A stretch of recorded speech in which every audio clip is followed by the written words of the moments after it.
Last question कौन सा किया था? पेज नंबर बोलिए एक बार। 74 पे एकेडमिक टोटल कंप्लीट कर लिया था हमने, शायद है ना?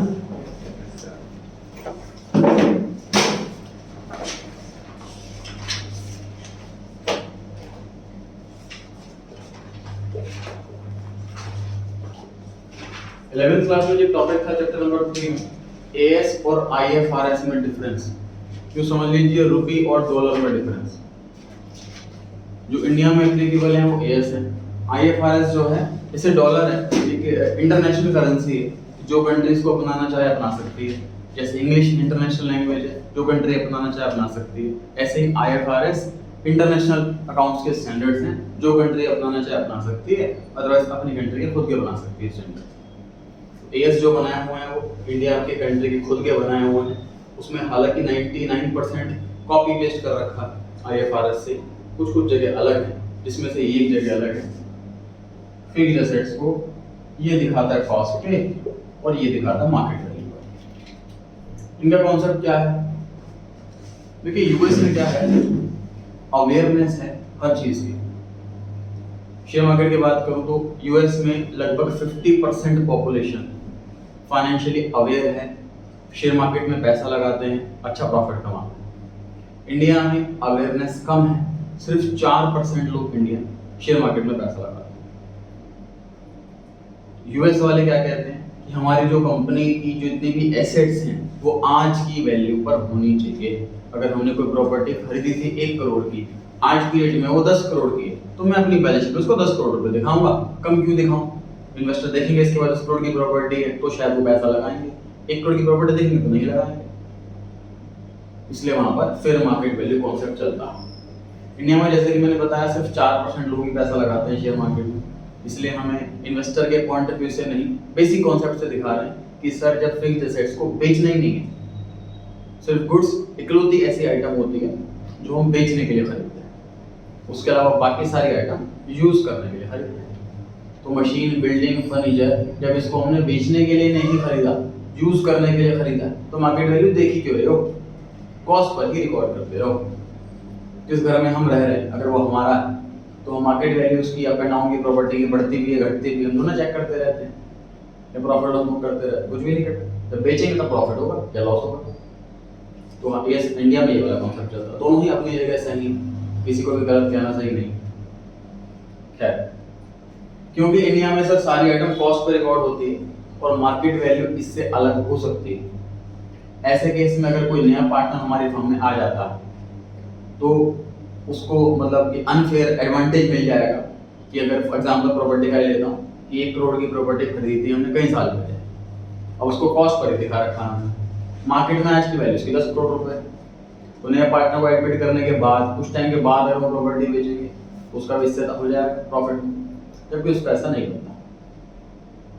तो सारी एसेट्स की दोबारा से वैल्यूएशन की जाएगी, सारी लायबिलिटीज को दोबारा से असेस किया जाएगा, चेक किया जाएगा, और अगर कोई इंक्रीज डिक्रीज है तो प्रॉफिट लॉस है उसको अभी बांटा जाएगा पुराने पार्टनर्स में उनकी पुरानी वैल्यू, ताकि नए पार्टनर को उसका ना प्रॉफिट हो ना लॉस हो।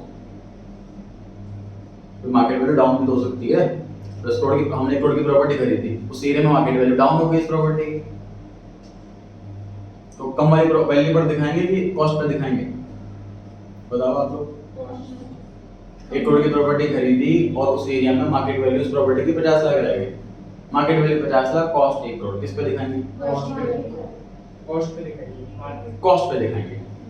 जो बच्चे मार्केट वैल्यू कह रहे हैं उनको ना प्रूडेंस कॉन्सेप्ट याद आता है कि सर कॉस्ट और market price which ever is lower, लेकिन वो कॉन्सेप्ट सिर्फ करंट एसेट्स के लिए, फिक्स्ड एसेट्स के लिए नहीं। फिक्स्ड एसेट्स के लिए कॉस्ट कॉन्सेप्ट हमेशा कॉस्ट पे दिखाना, मार्केट वैल्यू चाहे ज्यादा हो चाहे कम हो देखना ही नहीं।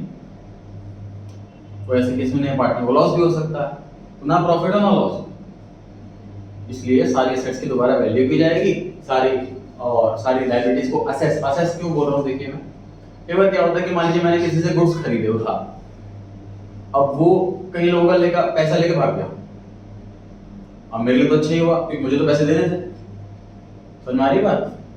तो अब लेकिन लायबिलिटी में लिखा हुआ है वो, क्योंकि वो कभी भी आ सकता है पैसा लेने के लिए, हम उसे खत्म क्यों करें अपनी बुक से? तो कई सालों से क्रेडिटर पड़ा होगा। क्या होता है, बिजनेसमैन बहुत ज्यादा बिजी होता है अपने काम में, अकाउंटेंट बिजी है डेली ट्रांजैक्शंस हो रही है उसको रिकॉर्ड करने में, पुराना कौन चेक करने बैठे। जैसे घर में कुछ टांड वगैरह होती है, वो कई महीनों सालों में नंबर आता है उसको साफ करने, क्योंकि डेली काम नहीं पड़ता उसका। तो ये भी ऐसी चीज मुझे, पुराने अकाउंट्स जो है वो टांड है अकाउंट्स की, उसको टाइम नहीं मिलता साफ करने का। तो अब इस टाइम पर आपको साफ करना। कोई ऐसी क्रेडिटर हैं जो 5 साल पहले बुक्स लिए थे, अभी तक उसका पता ही नहीं है, फटा दो उसका बुक्स। या हमने बिल चेक करे कि एक्स्ट्रा एक और बिल मिल गया हमको, जो कि पेमेंट करनी थी क्रेडिटर को, हमने रिकॉर्ड ही नहीं करा, उसको रिकॉर्ड कर लो। हमने अपना स्टोर रूम चेक करा तो उसमें कुछ ऐसी चीजें पड़ी हुई हैं जो यूज हो सकती हैं, तो एक मतलब एक अनरिकॉर्डेड एसेट मिल गई, उसको रिकॉर्ड करो बुक्स के अंदर। क्या होता है देखिए, डेप्रिसिएशन जैसे हमने पढ़ा 11th क्लास में, एक पर्टिकुलर लाइफ होती है एस्टिमेटेड। फॉर एग्जांपल 10 लाख की मशीन है और 10 इयर्स चलेगी, तो हर साल हम डेप्शन लगाते रहते हैं मतलब। अब सोच के देखिए, आपने 11th क्लास में सोचा नहीं सोचा पता नहीं कि 10 साल पूरे हो गए और मशीन अभी फर्स्ट क्लास काम कर रही है, अब क्या करें। बुक्स में नहीं रहेगी लेकिन एक्चुअल में काम करती रहेगी। अब नया पार्टनर आ रहा है, अब इसकी वैल्यू निकालो कितनी है, इसको बेचेंगे कितना पैसा मिलेगा, मान लीजिए 1.5 लाख रुपए मिलेगा इसको बेचने से, तो अनरिकॉर्डेड एसेट मिलेगा 1.5 लाख, इसको रिकॉर्ड करो आप। ये सिखा रहे हैं जिस कॉन्सेप्ट के अंदर अनरिकॉर्डेड एसेट ऐसे मिल जाती है, डेप्शन पूरा लगा दे लेकिन अभी भी काम कर रही है, क्योंकि 10 इयर्स अंदाजे से तो था। किसी भी चीज की लाइफ कितनी है एग्जैक्ट बताना तो इम्पॉसिबल है, हमारे यूसेज पर डिपेंड है कितने चलेगी। ठीक है जी, तो सारी एसेट्स को दोबारा वैल्यू करनी है, सारे लायबिलिटीज को दोबारा से असेस करना है, उसके बाद प्रॉफिट लॉस हो सकता है। अब ध्यान से देखिए, छोटा सा कॉन्सेप्ट याद कीजिए 11th क्लास का, अकाउंटिंग इक्वेशन, थोड़ा सा ध्यान हो आपको। Asset equals to liability plus capital. Sir हमने रेंट पे करा तो यहां से हम कैश में से माइनस करते थे और कैपिटल में से माइनस, क्योंकि एक्सपेंस और रेवेन्यू कैपिटल में आता है। ये एक्चुअल में अकाउंट्स बनाया नहीं जाता, अकाउंटिंग इक्वेशन प्रैक्टिकल लाइफ में कहीं नहीं है। ये आपकी A for apple B for ball वाली चीज है कि अल्टीमेटली एक्सपेंस कैपिटल से कम होता, अल्टीमेटली रेवेन्यू कैपिटल में बढ़ता। ये बेसिक चीज सिखाई जा रही है। एक्चुअल में बस इतना डायरेक्ट रूट नहीं होता, लॉन्ग रूट होता। लॉन्ग रूट कैसे सर, कि पहले हम ट्रेडिंग पी&एल अकाउंट बनाएंगे, सारे रेवेन्यू लिखेंगे, सारे एक्सपेंस लिखेंगे, दोनों को कंपेयर करेंगे, फिर प्रॉफिट लॉस आएगा, वो कैपिटल में ऐड करेंगे। अल्टीमेटली सारे रेवेन्यू ऐड हो रहे हैं और सारे एक्सपेंस माइनस हो रहे हैं, लेकिन लॉन्ग रूट से ही चलना है, क्योंकि तभी तो पता लगेगा कि साल में कितना खर्चा हुआ, कितने रेवेन्यू हुआ, कितना प्रॉफिट हुआ, तभी तो पता लगेगा। इसलिए लॉन्ग रूट से चलते हैं। इसी तरीके से सर जब एसेट्स को रिवैल्यू करेंगे, मान लीजिए बिल्डिंग 5 की जगह 6 लाख की हो, 1 लाख का प्रॉफिट हो गया, प्रॉफिट को पार्टनर में बांट देंगे। मशीन 10 लाख से 4 लाख की रहेगी, 6 लाख का लॉस हो गया, पार्टनर में बांट देंगे। अगर ऐसे ही बांटते रहे तो पता नहीं लगेगा कि एक्चुअल में टोटल प्रॉफिट कितना हुआ, टोटल लॉस कितना हुआ। यहाँ पर भी एक रिक्वायरमेंट आई टेम्परेरी अकाउंट की, जिसका नाम है रिवैल्यूएशन का। इसका दूसरा नाम क्या है, ध्यान है किसी को?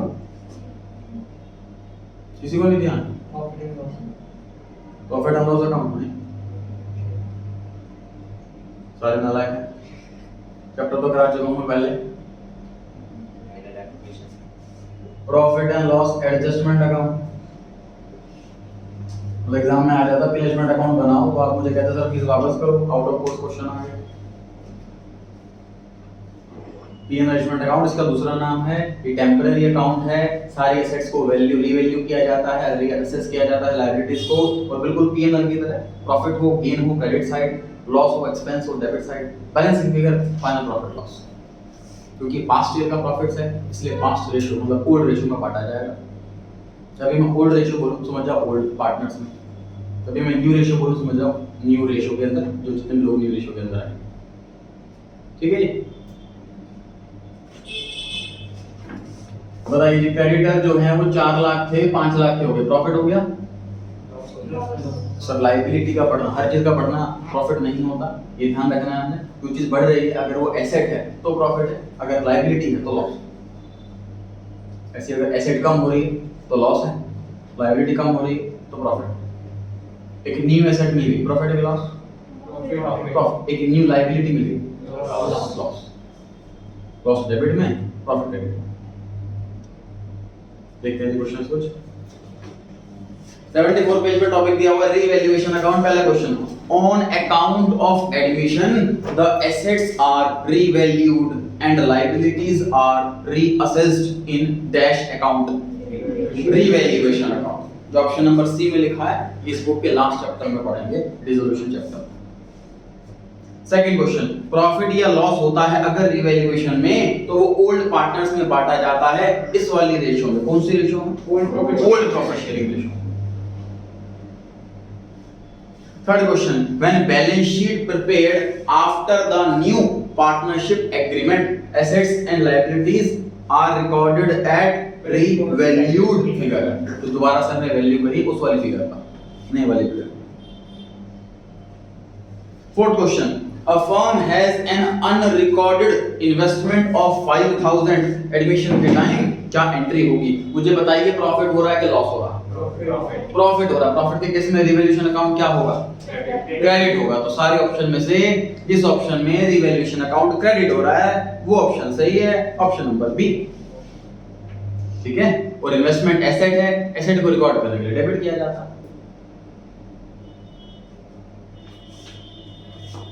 ऑप्शन ए आंसर सर तब होता जब कोई लायबिलिटी मिल जाती, और ऑप्शन सी आंसर तो कभी होता ही नहीं। ऑप्शन सी आंसर हो ऐसा क्वेश्चन बनाओ,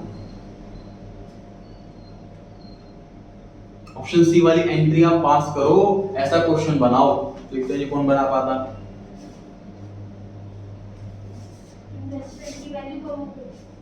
इन्वेस्टमेंट की वैल्यू अगर कम होगी तो रिवैल्यूएशन अकाउंट में लिखेंगे, पार्टनर्स कैपिटल अकाउंट में क्यों लिखेंगे? पार्टनर्स को डिस्ट्रीब्यूट करेंगे जब एक ही पार्टनर है,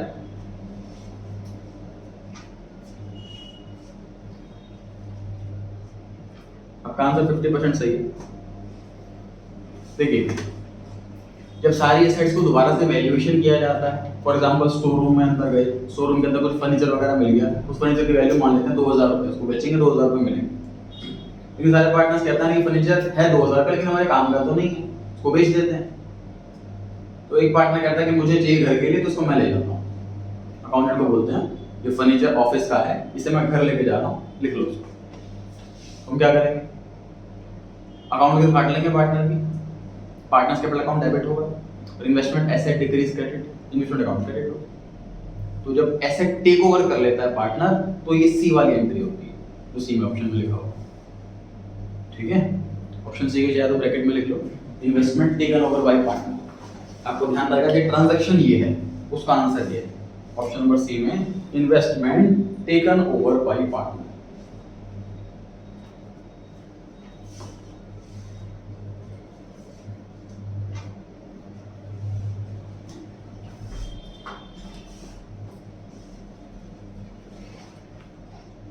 क्वेश्चन में 5 पर आ गए जी हम। ए और बी पार्टनर है फर्म में, 3:2 की रेशियो है। सी नया पार्टनर आता है 1/5 शेयर के लिए। Machinery would be appreciated, depreciate का उल्टा होता है एप्रिसिएट, 10% से। आज की डेट में बुक वैल्यू 80,000 है। मुझे बताइए न्यू वैल्यू कितनी है? 88। मुझे बताइए प्रॉफिट है कि लॉस है? प्रॉफिट है। मुझे बताइए प्रॉफिट कितना है? 8,000। मुझे बताइए जर्नल एंट्री क्या होगी? अभी दवा जाती है फटाफट, अब चुप हो गए। असर का नाम पता है तो असर अकाउंट क्यों बोल रहे? मशीनरी अकाउंट बिल्कुल सही। Machinery account debit to revaluation account 8000। ध्यान रहे जर्नल एंट्री ओल्ड वैल्यू से नहीं होती, न्यू वैल्यू से नहीं होती, चेंज वाली वैल्यू से होती। मशीनरी अकाउंट के लेजर में 80,000 पड़े हुए हैं, मैंने 8,000 रुपए और डाल दिए, उसका बैलेंस शीट अपने आप 88 बन जाए। ठीक है, मुझे क्वेश्चन में बोला है कि 80,000 की मशीनरी को आपको 88,000 बनाना, तो मैं एंट्री 8,000 से करूंगा, वो अपने आप 88 बन जाए। डेबिट क्रेडिट के अकाउंट्स का प्लस माइनस, कोई भी अकाउंट बढ़ाना घटाना हो तो डेबिट क्रेडिट करना है। तो हम सर यहाँ पे लिख देते हैं, काम करते हैं प्रॉफिट लॉस। तो यहाँ प्रॉफिट है जी तो मैं यहाँ पे लिख देता हूँ प्लस का 8,000, सही। चलिए, building would be depreciated by 20%। तो मुझे बताइए प्रॉफिट है कि लॉस है? लॉस है। ओल्ड वैल्यू कितनी? 2 लाख। चेंज वाला अमाउंट कितना? 40,000। 2 लाख का 20%। न्यू वैल्यू कितनी? 1,60,000। 1,60,000। जर्नल एंट्री क्या होगी? लॉस के केस में सर रिवैल्यूएशन डेबिट होता है। Building asset decrease credit. अब सर बिल्डिंग अकाउंट में डेबिट साइड में पड़े हुए थे 2 लाख रुपए, मैंने बिल्डिंग अकाउंट के क्रेडिट साइड में लिख दिए 40,000, अपने आप उसका बैलेंस शीट ही 160 बच जाए। ध्यान रहे एंट्री में सिर्फ चेंज वाला अमाउंट आता है, ना ओल्ड ना न्यू। इधर लिखूं -40,000। आगे बढ़ते हैं। Unrecorded debtors of 1250। सर हमने सामान बेचा था, लिखना भूल गए, अब ध्यान आया डेटर से लेने हैं 1250। प्रॉफिट हुआ है कि लॉस हुआ? प्रॉफिट हुआ है। जल्दी एंट्री बताएं।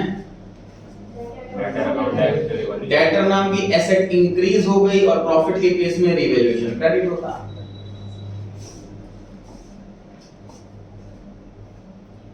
क्रेडिटर मर गए, अच्छा हुआ। And need not to pay anything, पैसे नहीं देने, प्रॉफिट हुआ है।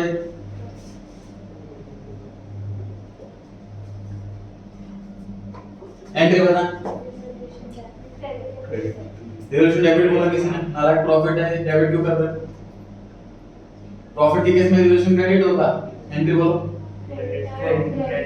क्रेडिटर, क्रेडिट बोल रहे हैं बच्चे, क्रेडिट कब डेबिट होता? Creditor account debit to revaluation. Creditor is a liability, liability debit करने से डिक्रीज होती है, मुझे लायबिलिटी कम करनी है, ठीक है। प्रॉफिट हो गया। आगे क्या लिखा हुआ है? Find out the profit, loss बस इसको जोड़ दो, काम खत्म।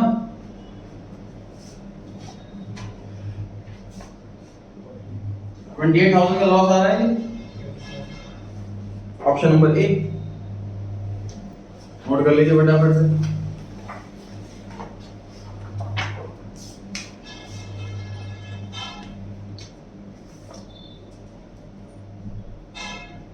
नोटिंग आप लोग कैसे कर सकते हैं? यहाँ लिखा हुआ है एप्रिसिएटेड 10%, उसको अंडरलाइन करके लिख लिया। प्रॉफिट 8,000। यहाँ लिखा हुआ है डेप्रिसिएटेड 20%, वहां अंडरलाइन करके लिख लिया। लॉस 40,000। इस तरीके से नोटिंग कर सकते हैं आप। बाकी जैसा आपको कंफर्टेबल रहे, तो एग्जाम के टाइम, रिवीजन के टाइम आपको ध्यान आ जाए कि मैंने नोटिंग करी थी तो कोर्स नंबर कैसे आया।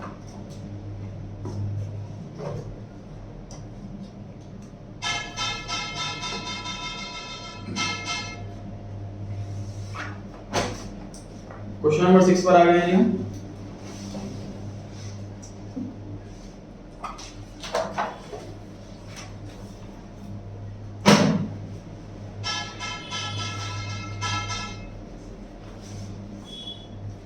यहां से पढ़ते देखेंगे।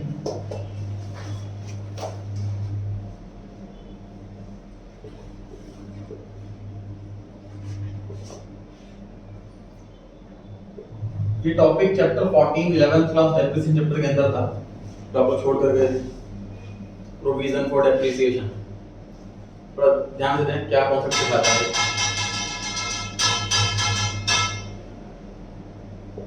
तो सपोज 10 लाख की मशीनरी खरीदी मैंने और आफ्टर 9 इयर्स डेप्शन लगकर ये मशीन जो है वो 1 लाख रुपए की रह गई। अब बैंक में लोन मांगने के लिए जाऊं तो कहीं 1 लाख की मशीन लगा रखी है इसने, क्या इसको लोन दें? इन्वेस्टर देंगे तो भाई 1 लाख रुपए की मशीन है, बस एक्चुअली मशीन 10 लाख की तो पुरानी हो गई बस। तो जो अकाउंटेंट है, जो बिजनेसमैन है, वो अकाउंटेंट से कहता है यार 1 लाख की तो मशीन दिखा रहे हो, गलत दिखा रहे हो, 10 लाख की मशीन 10 लाख की दिखाओ। वो कहता है लेकिन डेप्रिसिएशन भी तो लग रहा है। तो अब बिजनेसमैन कहता है उसको कि भाई काम करो 10 लाख रुपए की दिखाओ, डेप्शन भी दिखाओ, दोनों दिखा दो चीजें।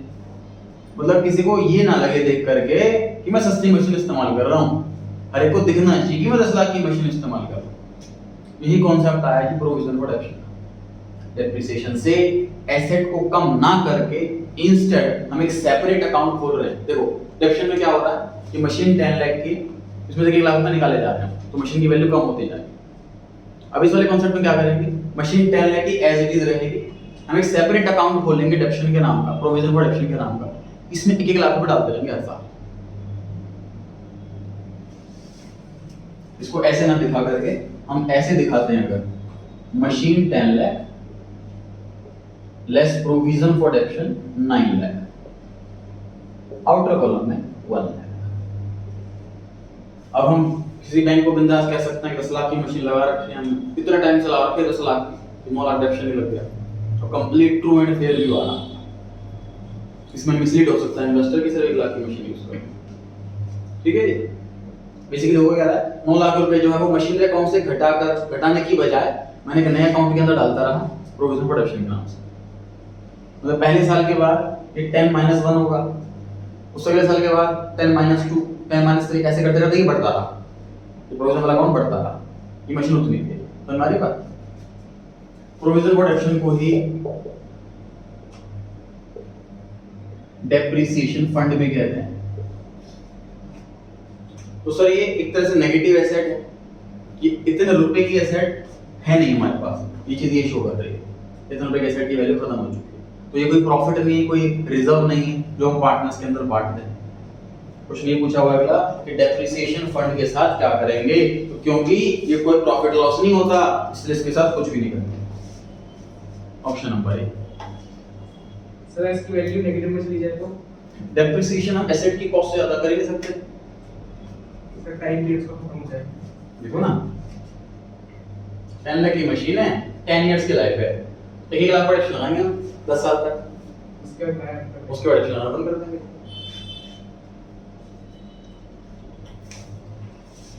सीए फाइनल में सिखाई जाती है केस स्टडी में कि अगर कोई एसेट की वैल्यू बिल्कुल जीरो हो चुकी है बट वो अभी तक फर्स्ट क्लास काम कर रही है, तो ऐसे एसेट को हम नॉमिनल वैल्यू पर दिखाते हैं, 100 रुपए, 500 रुपए ऐसे। तो लास्ट ईयर हम 1 लाख रुपए डेप्शन लगाने की बजाय उसमें 100 रुपए कम, कितना डेप्शन लगा दें, 99,900, ताकि मशीन 100 रुपए की रह जाए। उससे ये होगा कि हाँ हमारे पास मशीनरी है, बुक्स में एग्जिस्ट करती है। हमें जैसे रिकॉर्ड तो होती है ना वो बुक्स में, और अगर 100 रुपए में दिखाएंगे तो रिकॉर्डेड रहेगी, हाँ रिकॉर्ड रिकॉर्डेड रहेगी, उससे फायदा होगा।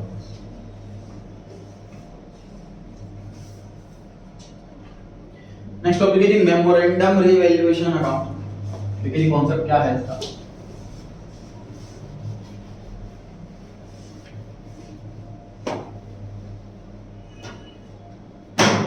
थोड़ा सा कंफ्यूजिंग है, कोशिश करेंगे समझने की। This is the most unimportant topic, समझने की कोशिश करते हैं।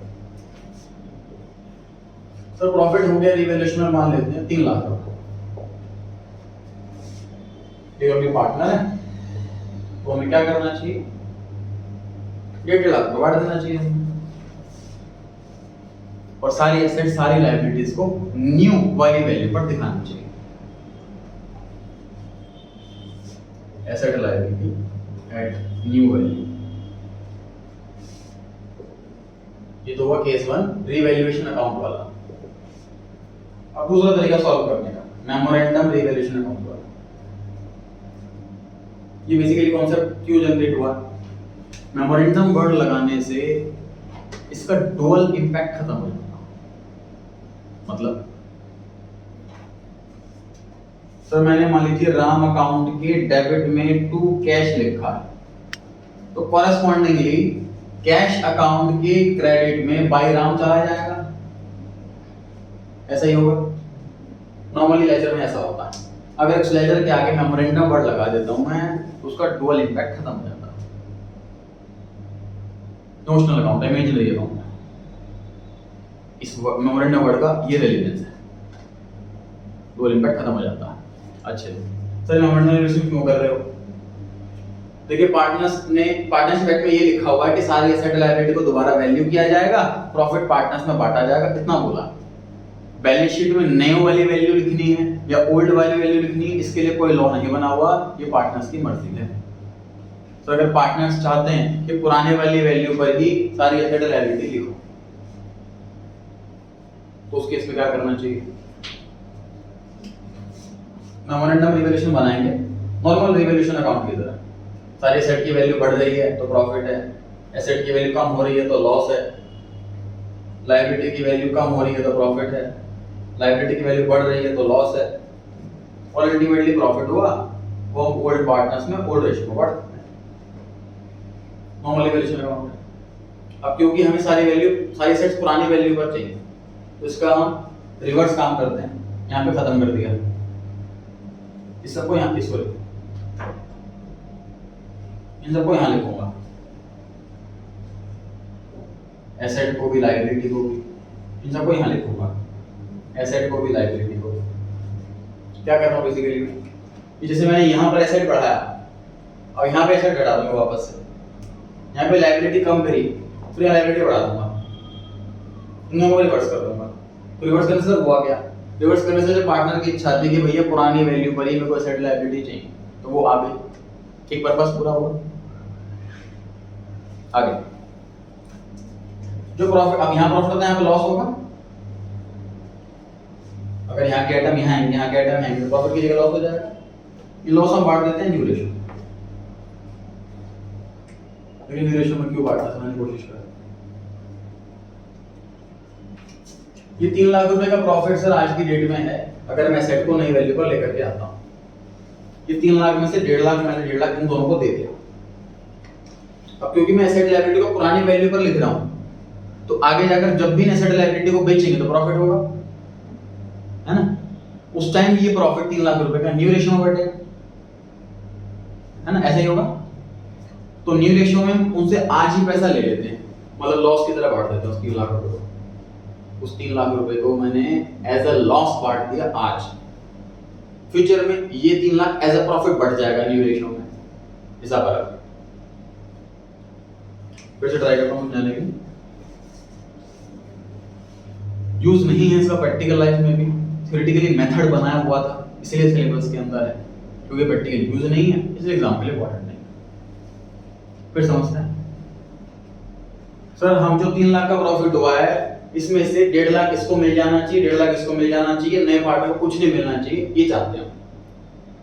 तो हमने इस 3 लाख के प्रॉफिट को 1.5 लाख और 1.5 लाख बांट दिया ओल्ड पार्टनर्स में ओल्ड रेशियो, ये काम तो हो गया। अब क्योंकि एसेट लायबिलिटी हम नई वाली वैल्यू पर लिख दें अगर सपोज, फिर तो प्रॉफिट लॉस होगा नहीं। मान लीजिए मेरी बिल्डिंग 4 लाख की थी, आज की डेट में 5 लाख की है, और मैं 5 लाख पे ही लिख दूं बैलेंस शीट में, फिर तो जब भी बेचेंगे 5 लाख की बिकेगी, प्रॉफिट लॉस तो होगा ही नहीं। लेकिन अगर मैं 5 लाख की जगह 4 लाख पर ही लिख रहा हूं, तो फिर जब भी बेचूंगा प्रॉफिट होगा 1 लाख रुपए का, फ्यूचर प्रॉफिट होगा, ये बढ़ जाएगा न्यू रेशियो में, जबकि प्रॉफिट तो ऑलरेडी बढ़ चुका है, अब दोबारा नहीं बढ़ना चाहिए। तो आज ही मैं क्या कर रहा हूं, जो फ्यूचर में प्रॉफिट बढ़ने वाला है उसको मैं आज ही एज अ लॉस बांट देता हूं न्यू रेशियो, यही पैसा एज अ प्रॉफिट बढ़ जाएगा फ्यूचर में, सेटअप हो गया। अल्टीमेटली 1.5 लाख रुपए दोनों को मिले बस। तो पुराने वाला प्रॉफिट ओल्ड रेशियो में बटेगा, न्यू वाला न्यू रेशियो में बटेगा, इन्हीं आइटम्स को रिवर्स किया जाएगा ताकि हम अपने सारे एसेट लायबिलिटी को पुरानी वैल्यू पर ही कैरी करना चाहते हैं। पढ़ते हैं एक बार क्वेश्चन है। क्वेश्चन में कहता है कि कौन सा अकाउंट प्रिपेयर किया जाएगा एडमिशन के टाइम रिवैल्यूएशन का इफेक्ट डालने के लिए अगर हम ओल्ड वैल्यूज को चेंज करना नहीं चाहते। Memorandum revaluation account. तो ऑप्शन नंबर ए और बी एक ही है, ठीक है। क्वेश्चन नंबर 2 पर आ गए जी। जो बैलेंस होता है मेमोरेंडम रिवैल्यूएशन का, जो सेकंड पार्ट वाला होता है, वो कौन सी रेशियो में बांटा जाता है? New ratio. तो नीचे हिंट में लिखिए कि पहला पार्ट ओल्ड रेशियो में, दूसरा पार्ट न्यू रेशियो, ठीक है। गारंटी का क्वेश्चन है, एडमिशन गारंटी मिक्स है। पढ़ते हैं क्वेश्चन नंबर 1। ए और बी पार्टनर है, सी नया पार्टनर आता है और उसे गारंटी दे रखी है प्रॉफिट की 10,000 रुपीस की। ए ने हर साल 10,000 रुपए मिलेंगे, ये गारंटी अकेले ए ने दी और न्यू रेशियो दे रखी है 3:2:1। प्रॉफिट होता है मान लीजिए 1,20,000 रुपए, तो बताइए मिस्टर सी को कितना रुपया मिलेगा? सर 1,20,000 का 1/6 कर दो, कितना आया ये? 20,000। गारंटी तो 10 की है, तो कितना दोगे? 20,000 ही देंगे। अगर आ रहा होता इसका 10,000 तो 10,000 ही देते, आ रहा होता इसका 8,000 तो 10,000 देते। मतलब प्रॉफिट अमाउंट और guarantee amount whichever is higher, ये वाला दिया जाता है। सही। आगे जो रिजर्व वाला टॉपिक पर आ गया। General reserve at the time of admission of a new partner इस ट्रांसफर टू सर कोई भी प्रॉफिट है कोई भी लॉस है पुराने पार्टनर्स का पुराने रेशियो में बटेगा। तो कहां ट्रांसफर करेंगे इसको? पार्टनर्स के ऊपर लगाओ। सर ये रिवैल्यूएशन अकाउंट में क्यों नहीं जा रहा? ध्यान दें रिवैल्यूएशन अकाउंट में एसेट और लायबिलिटीज आती हैं आउटसाइड वाली। जनरल रिजर्व कोई मार्केटेबल एसेट या लायबिलिटी नहीं है जिसको रीपे किया जाएगा, जिसको सेल किया जाएगा। पार्टनर कैपिटल का पार्ट है, पार्टनर कैपिटल में ट्रांसफर किया जाएगा। जनरल रिजर्व का डेबिट बैलेंस होता है कि क्रेडिट बैलेंस होता है? या कोई भी हो सकता है, हमेशा क्रेडिट बैलेंस होता है। क्वेश्चन नंबर 2 में आ गया जी, रिजर्व अपीयर हो रहा है बैलेंस शीट के अंदर, पार्टनर्स में बांट देंगे कौन सी रेशियो? Old ratio. ध्यान रहे गुडविल इकलौती ऐसी आइटम है जो बांटी जाती है सैक्रिफाइसिंग गेनिंग रेशियो में, उसके अलावा बाकी सारी item old ratio. Third question पर आ गए जी, नया पार्टनर एडमिट करता है जी और बैलेंस शीट के अंदर पड़ा हुआ है कौन सी आइटम जो कि पार्टनर्स में बांटा जाएगा old ratio? General reserve. Sir बाकी तीन तो लायबिलिटी है, थोड़ा बांट देंगे पार्टनर्स में, रिजर्व भी तो बांटेंगे। B option. Capital account. चलिए पढ़ते हैं पहला क्वेश्चन। ए और बी पार्टनर है फॉर्म में, सी एडमिट होता है जी 1/5 शेयर के लिए। सी लेकर के आता है जी 1,20,000 रुपए, तो टोटल फॉर्म की वर्थ कितनी हुई बताओ, कैलकुलेट करो फटाफट। 6 लाख। हाँ जी, तो पूरे फॉर्म की वैल्यू मल्टीप्लाई उसका शेयर कितना है 1/5। पूरे फॉर्म की वैल्यू का 1/5 लेकर के आएगा वो लेकर के आया 120। फॉर्म की वैल्यू कितनी और मैं बोल रहा ले जाओ 5/1 4 लाख रुपए आ गए। ठीक है, क्वेश्चन 2 पर आ गए हम। ए और बी पार्टनर है सर, 3:2 की रेशियो है।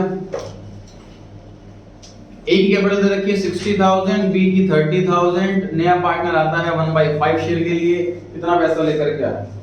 अच्छा ये क्वेश्चन आप स्किप कर सकते हैं क्योंकि टॉपिक डिलीट हो गया है, एडजस्टमेंट ऑफ कैपिटल। ये वहां से क्वेश्चन है, सेकंड भी, थर्ड भी और फोर्थ भी, फिफ्थ भी, सारे डिलीट है। एडजस्टमेंट ऑफ कैपिटल नाम से टॉपिक है, तो लास्ट से लास्ट ईयर तक आता था, डिलीट हो गया कोर्स से, स्किप कर दें। आ जाइए मिक्स वाले क्वेश्चंस पर आ जाइए। पहला question, on the admission of a new partner, नया पार्टनर मेट्रोलॉजी क्या करेंगे बताइए? ओल्ड पुराने फॉर्म बंद कर देंगे। दूसरा ऑप्शन कहता है कि old partnership has to be dissolved. Here partnership means agreement. Agreement खत्म हो जाएगा, नहीं हो जाएगा। देखो ना, मान लीजिए पुराना एग्रीमेंट चल रहा है पार्टनर्स के बीच, अब नया पार्टनर आया, पुराना एग्रीमेंट खत्म हो जाएगा, नया एग्रीमेंट बनेगा उसके लिए। पुराने एग्रीमेंट में चेंजेस नहीं कर सकते मतलब हम, ठीक है। तो ऑप्शन नंबर बी आंसर सही है जिसके अंदर old partnership has to be dissolved. Partnership here means agreement, ठीक है जी। क्वेश्चन नंबर 2 पर आ गए जी, नया पार्टनर गुडविल का पैसा लेकर के आ रहा, तो डेबिट क्या करें? प्रीमियम है। कैश अकाउंट, प्रीमियम क्रेडिट करेंगे ना। ऑप्शन नंबर बी के आगे लिख लो डेबिट, ऑप्शन नंबर ए के आगे लिख लो क्रेडिट। ऑप्शन बी में जो लिखा है वो डेबिट होगा, ऑप्शन नंबर ए में जो लिखा है वो क्रेडिट होगा। थर्ड क्वेश्चन पर आ गए जी, नया पार्टनर गुडविल का पैसा नहीं ला रहा, क्या करें जी? अकाउंट से काट लें उसके। अगर नया पार्टनर नहीं ला रहा गुडविल का पैसा, उसके अकाउंट से पैसा काट लेंगे, तो डेबिट करेंगे उसी partner capital account. Option number C, C option. ध्यान रहे ऑप्शन नंबर ए तभी आएगा जब नया पार्टनर पैसा लाएगा। क्वेश्चन 3 में क्रेडिट क्या होगा?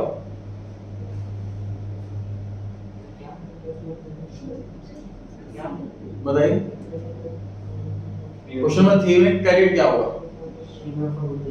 प्रीमियम को अभी भी बोला मैंने, जब पार्टनर पैसा लाएगा तभी प्रीमियम को गुडविल वर्ड इस्तेमाल किया जाएगा।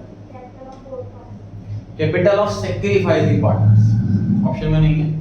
कैपिटल ऑफ सैक्रिफाइसिंग पार्टनर, जब नया पार्टनर गुडविल का पैसा नहीं ला रहा, उसके अकाउंट से पैसा काट लेते हैं, पैसा किसके अकाउंट में डालते हैं?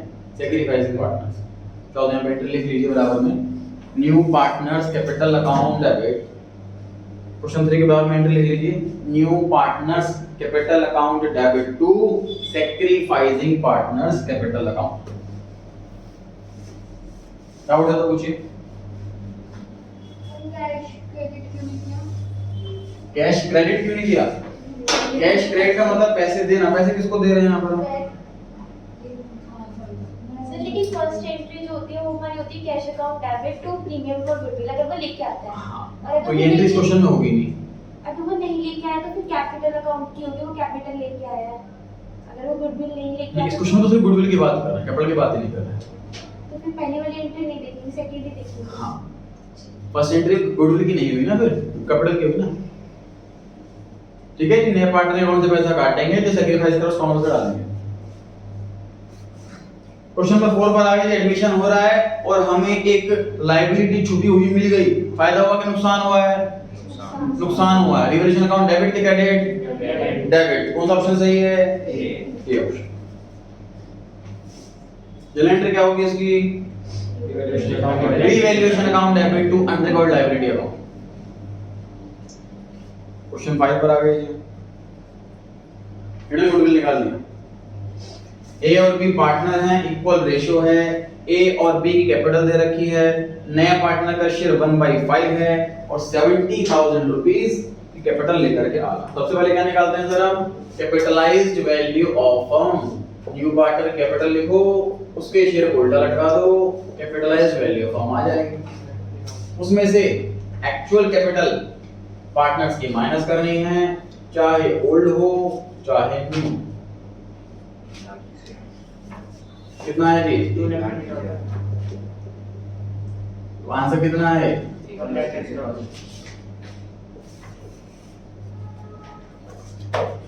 B option. नोटिंग जरूर करें।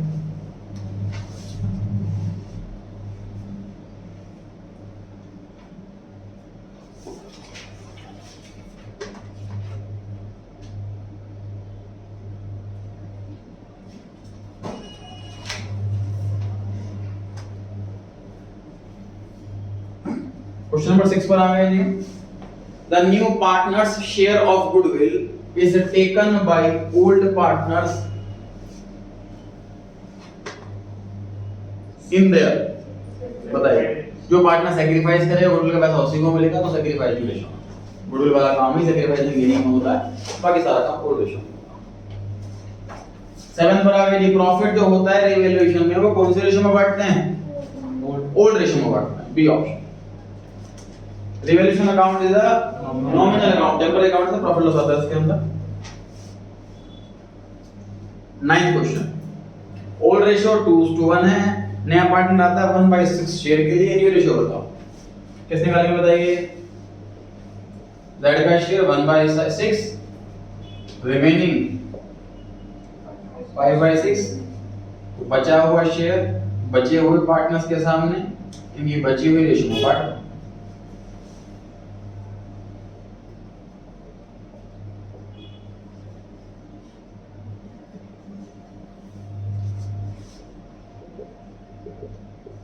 बताओ सही लिखा गलत लिखा?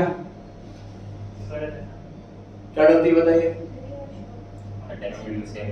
डिनोमिनेटर सेम होना चाहिए सर। यहाँ पर 18 है, यहाँ पर 18 है, यहाँ पर 6 है, आपने ऐसे कैसे 1 लिख दिया? इसको पहले 18 बनाओ।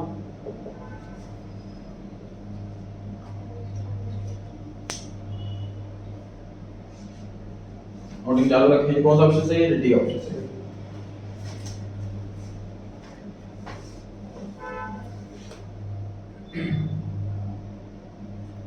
इसे नोट कर लिया, नेक्स्ट क्वेश्चन ट्राई करें। इसे नहीं करा, ये क्वेश्चन नोट करें।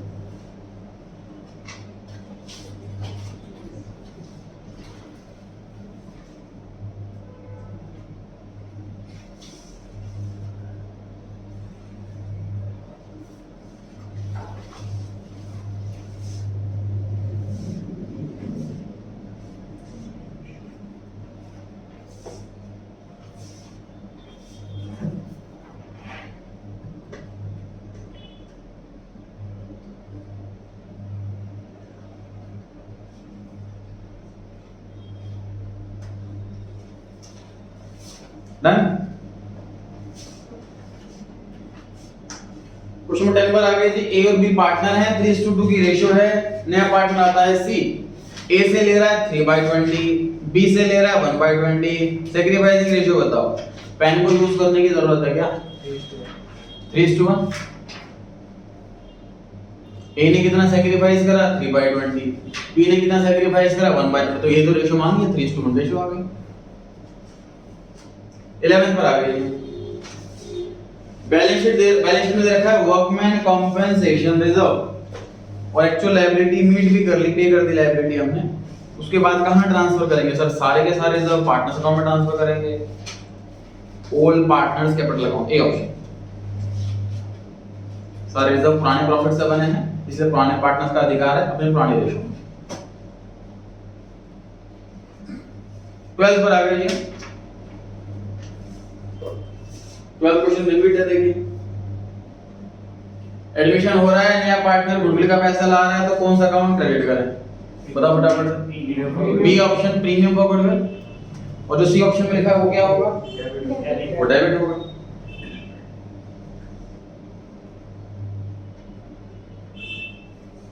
थर्टीन पर आ गए जी। पीएनएल अकाउंट का डेबिट बैलेंस प्रॉफिट है कि लॉस है? लॉस कहां ट्रांसफर करें? Partners capital account. Partner account को 3 ऑप्शन में लिखा है, बी सी डी। कौन सा वाला सही है? ओल्ड वाला, सी वाला। तो पुराना वाला चाहे प्रॉफिट हो, पुराने वाला चाहे लॉस हो, पुराने पार्टनर्स का ही है, पुराने पार्टनर्स में बटेगा। ओल्ड कैपिटल में ओल्ड रेशियो, चाहे प्रॉफिट हो चाहे लॉस। और इस क्वेश्चन में अगर डेबिट बैलेंस की जगह क्रेडिट बैलेंस लिखा होता तो भी आंसर सेम होता। 14 4:3 की रेशियो है, एबीसी पार्टनर है, डी नया पार्टनर आता है 1/3 शेयर के लिए। सैक्रिफाइसिंग रेशियो बताओ। सर क्वेश्चन में न्यू रेशियो नहीं दे रखी, सैक्रिफाइसिंग रेशियो नहीं दे रखी, we have to presume old ratio is sacrificing ratio 4:3:2। तो सैक्रिफाइसिंग ना दे रखी हो, न्यू ना दे रखी हो, तभी ओल्ड को सैक्रिफाइसिंग मानते हैं।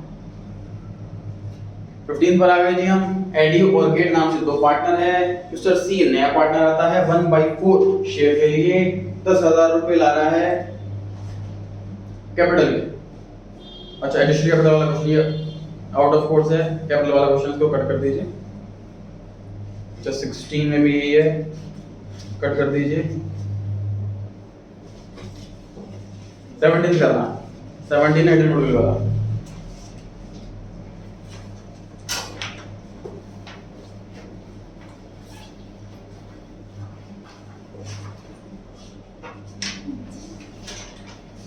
नए पार्टनर की कैपिटल लिखो, उसके शेयर को उल्टा लटका दो,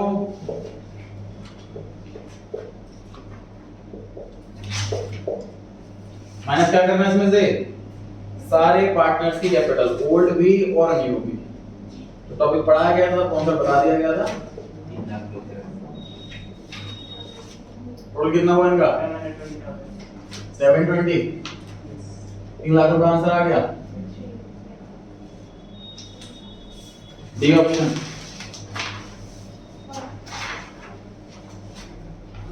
एडीन पर आ गए जी। If the incoming partner brings the amount of goodwill in cash and also a balance sheet exists in goodwill account, then existing goodwill is written off among the old partners. तो पुरानी goodwill है, पुराने partner में बटेगी, पुरानी ratio. Goodwill अगर balance sheet के अंदर है तो कौन सी साइड दिखेगी आपको? बताइए। Asset side. डेबिट साइड कहां होती है बैलेंस शीट में? करते हैं ना कि डेबिट एसेट साइड। हाँ जी, लेकिन आपको पूछा जाए कि बैलेंस शीट में बिल्डिंग कौन सी साइड होती है, तो बोलोगे डेबिट साइड होती है, एसेट साइड होती है। एसेट साइड का डेबिट बैलेंस होता है, गुडविल का डेबिट बैलेंस होता है। खत्म करने के लिए क्या करेंगे? क्रेडिट करेंगे। तो एग्जिस्टिंग गुडविल को राइट ऑफ करने की entry old partners capital account debit to goodwill. Past की गुडविल है, आज की डेट की न्यू गुडविल हमने कैलकुलेट कर ली है, इस पुराने गुडविल की कोई वैल्यू नहीं है, इसको बुक से खत्म कर। कौन से रेशियो में खत्म होगी सर? ओल्ड रेशियो में खत्म होगी, बी ऑप्शन।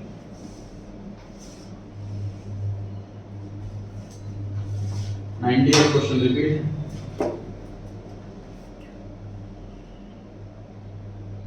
ट्वेंटी पर आते हैं।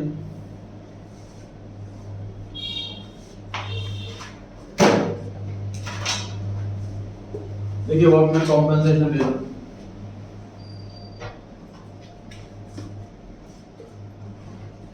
इस टॉपिक पर सेपरेट क्लास ली गई थी, आप रिकॉर्डिंग में ऐप में चेक करना, इसी टॉपिक पर सेपरेट क्लास ली गई है वर्कमैन कॉम्पेंसेशन रिजर्व। काफी सारे केसेस बता रखे हैं इसके अंदर।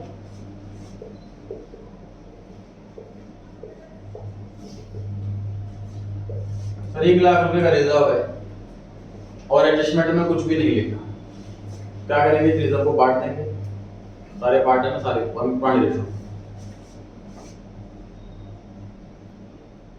और अगर का हाथ टूट जाता है तो 1 लाख रुपए देने पड़ जाते हैं। जितना रिजर्व उतना ही क्लेम, रिजर्व बचाएंगे, पार्टनर में कुछ बटेगा ही नहीं।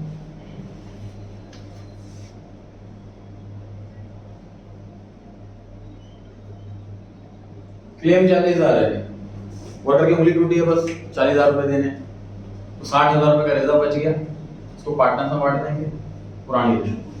सही।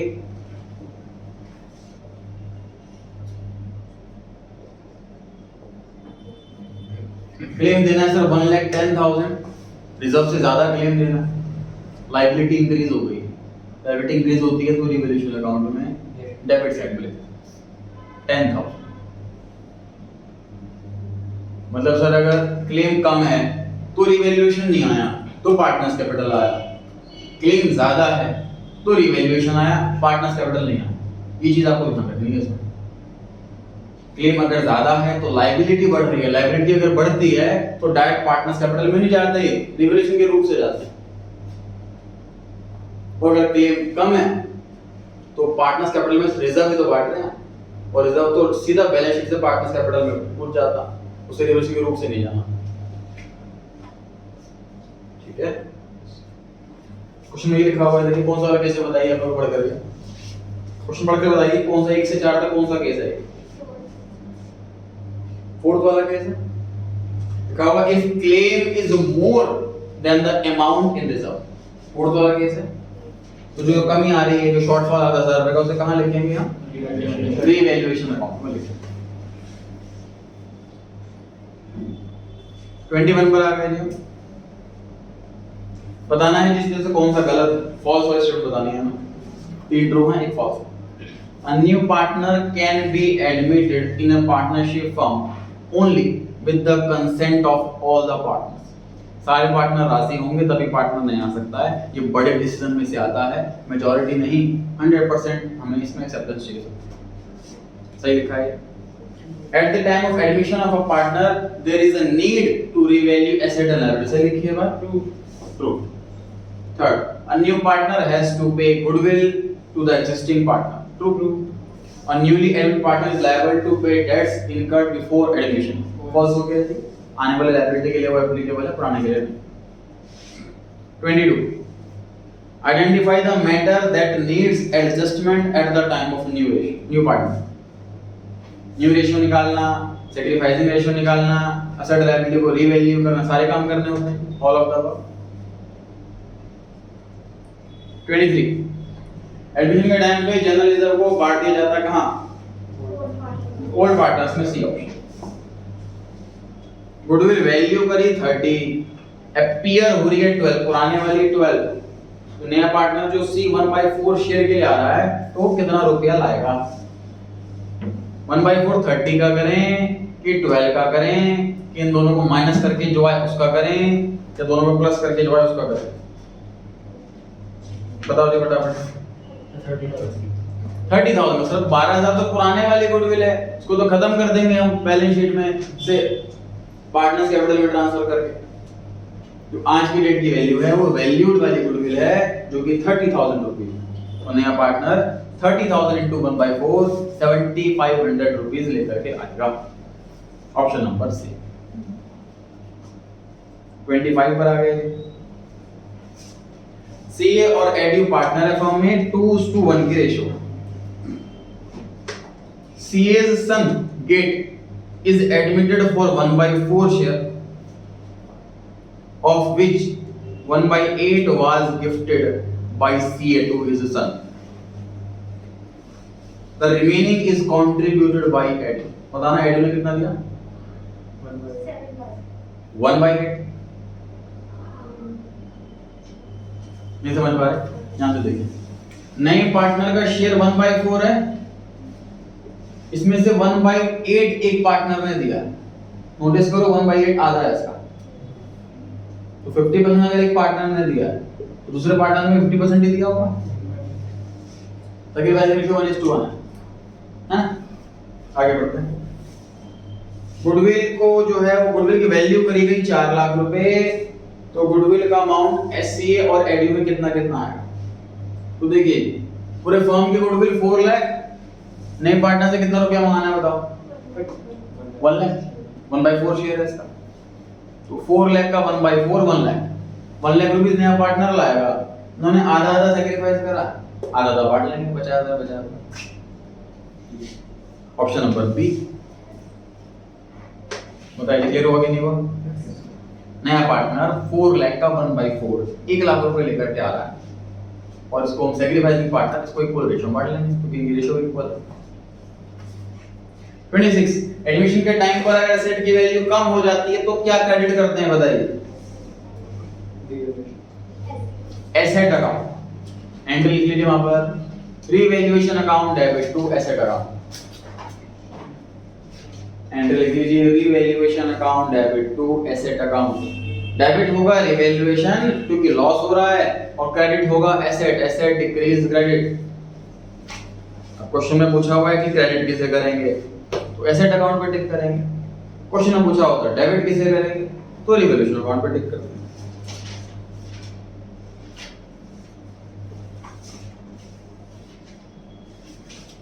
अच्छा जब आ गया 27 का, एडी और गेट पार्टनर है फॉर्म में, 3:1 की रेशियो है, नया पार्टनर आता है 1/4 शेयर की रेशियो बताओ, सॉल्व कर दो फटाफट।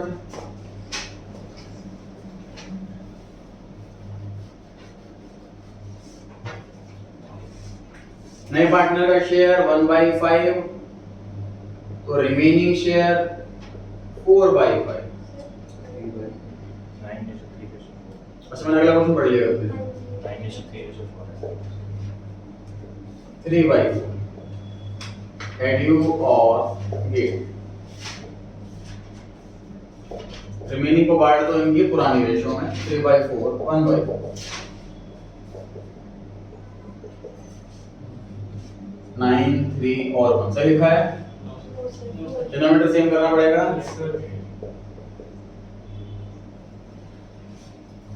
जब ओल्ड रेशियो की 1 हो, नए पार्टनर का शेयर की 1 हो, तो सॉल्व कैसे करते हैं, नए पार्टनर का शेयर लिखो, फिर रिमेनिंग शेयर फाइंड आउट करो, और रिमेनिंग जो बचा उसको बांट दो पुराने पार्टनर पुराने रेशियो। 28 में लिखा हुआ है 3:2 की ओल्ड रेशियो है, नया पार्टनर 1/5 शेयर के लिए आ रहा है, सी एक्वायर करता है 3/20 एडयू से, 1/20 गेट से, वो नहीं रेशियो पता नहीं कितना आसान है। देखो एडयू का शेयर पहले कितना था 3/5, इसने कितना दे दिया तो कितना बच गया।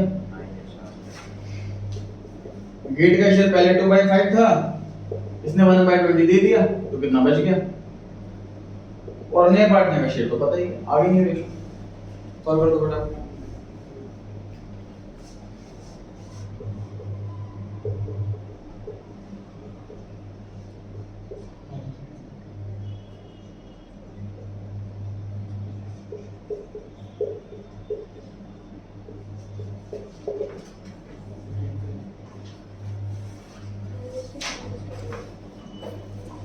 Nine 7 4 A option.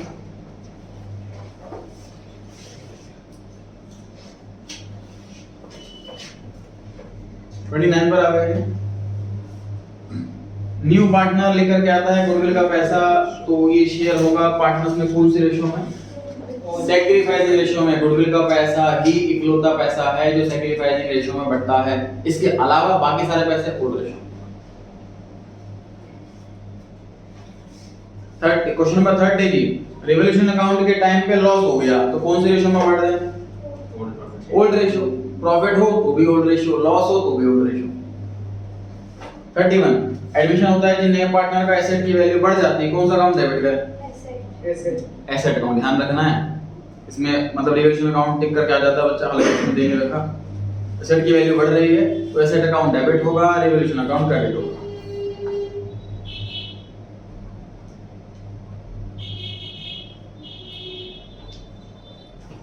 तो तो 32 एबी एंड कंपनी पार्टनर है, 50 पार्टनर है, वो चाहते हैं एक पार्टनर और बना ले, हम क्या करेंगे? बस करो, नो 50 से ऊपर नहीं हो सकते, अलाउड नहीं। 33 the ratio in which old partner agree to surrender their share in favor of new partner, sacrificing ratio कहते हैं उसको, जिसमें पुराने पार्टनर नए पार्टनर के लिए अपना शेयर सैक्रिफाइस कर रहा है। 34 अगर एसेट लायबिलिटी में एडजस्टमेंट कर रहे हैं और इसकी वजह से कुछ प्रॉफिट लॉस आता है तो कौन से अकाउंट में ट्रांसफर करेंगे, कौन से रेशियो में ट्रांसफर करेंगे इसको? ओल्ड रेशियो, ओल्ड पार्टनर्स में ओल्ड रेशियो में, ऑप्शन नंबर सी। 35 पर आ गई जी 3:2 की रेशियो है, Z नया पार्टनर आता है और अपना शेयर वो इक्वली ले रहा है, न्यू रेशियो बतानी है, कितना आता है?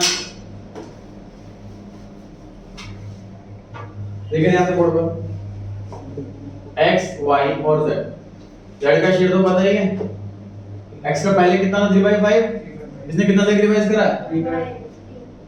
1/8। देखो नए पार्टनर का शेयर 1/4 है और नए पार्टनर कह रहा है मैंने आधा आधा लिया है दोनों से, 1/4 का आधा कितना होता है? 1/8 होता है।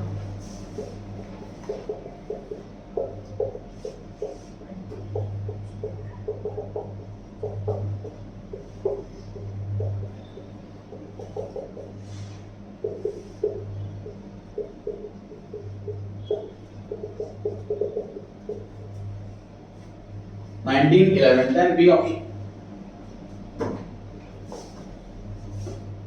36 पर आ गए,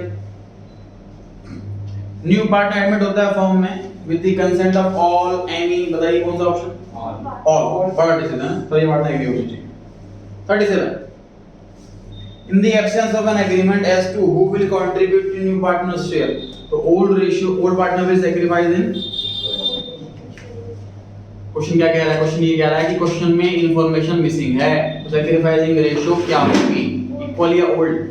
ओल्ड। क्वेश्चन इंफॉर्मेशन ना हो तो ओल्ड पार्टनर अपनी ओल्ड रेशियो में ही सैक्रिफाइस करें। 38 पर आ गए जी, रिटर्न गुडविल निकालने हैं, निकालें।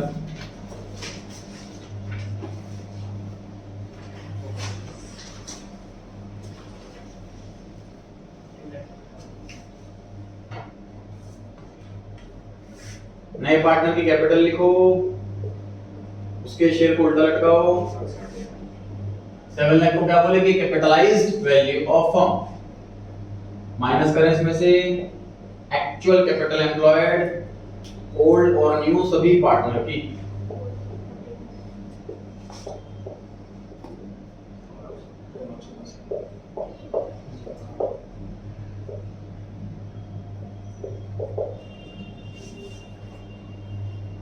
पहले वाला ऑप्शन। कुछ अमाउंट ही चेंज हो रहे हैं, क्वेश्चन बिल्कुल सेम चल रहा है।